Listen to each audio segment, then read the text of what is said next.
강선우 후보자의 갑질 의혹에서 시작된 이재명 정부 인사 논란이 잦아들기는커녕 여권 전체의 뇌관으로 확산하는 모양새입니다. 국민의힘은 그동안 미루던 의원총회를 열었지만 혁신안에 대한 유의미한 합의를 도출하진 못했습니다. 국회 취재기자 연결합니다. 강민경 기자.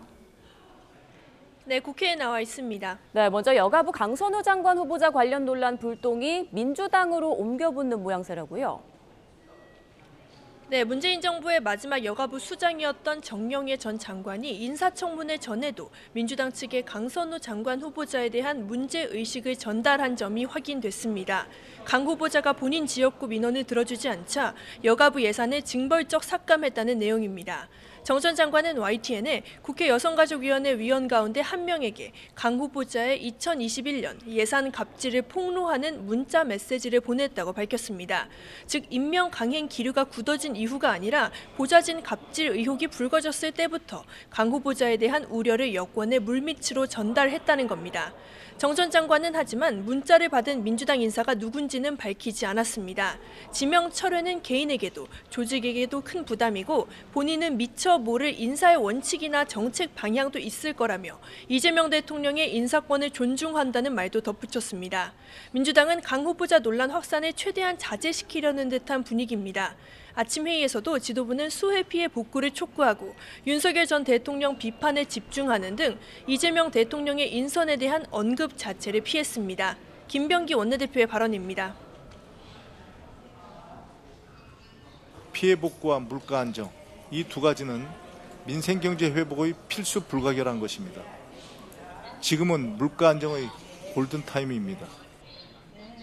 지도부는 하지만 강선우 논란에 대해 비공개로 대책을 논의한 걸로 알려졌는데 여권의 난처함과 곤혹스러움을 엿볼 수 있는 대목입니다. 국회는 내일까지 강 후보자의 인사청문 경과 보고서를 대통령실에 보내야 합니다. 하지만 국민의힘은 강 후보자를 갑질 사관왕으로 규정하며 아예 청문회를 하루 더 열자고 제안했습니다. 여성가족위원회 전체 소집 회의도 기약이 없어서 여야 합의가 이루어지기는 쉽지 않은 상황입니다. 네, 국민의힘 상황도 보겠습니다. 오늘 의원총회를 열었지만 윤희숙 혁신위가 제안한 안건은 제대로 논의되지도 않았다고요? 네, 국민의힘은 오늘 오전 수해복구 봉사활동 등으로 두 차례 미뤘던 의원총회를 소집했습니다. 이른바 윤희숙 혁신안에 대한 총의를 모아보자는 차원이었는데 의총은 정작 제대로 된 논의 없이 1시간 반 만에 끝났습니다.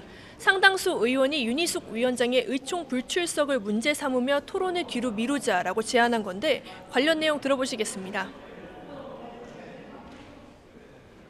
다음 의총에서 혁신위원장께 이 혁신안에 대해서 그런 설명을 듣고 다시 한번 토론하고 의견을 나누는 그런 자리를 마련하기로 했습니다. 사실 의총이 소집됐을 때부터 합의는 쉽지 않을 거라는 관측이 지배적이었습니다.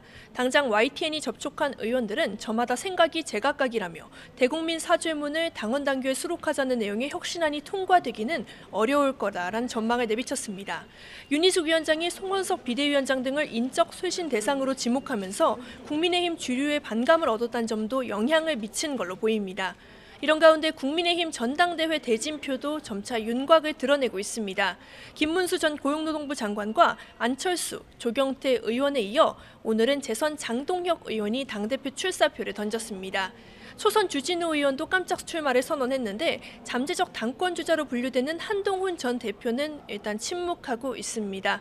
새 지도부 선출까지 앞으로 한 달, 당권주자들은 탄핵 찬반, 전환길 씨 입당, 내부 쇄신 등 첨예한 이슈에 대한 입장을 피력하며 경쟁할 걸로 보입니다.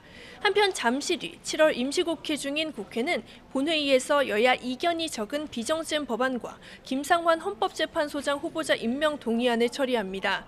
여야 원내대표가 민주당이 반대하던 국민의힘목 국가인권위원회 위원 2명 선출안을 상정하지 않기로 합의하면서 오늘 본회의는 별다른 충돌 없이 마무리될 가능성이 커졌습니다.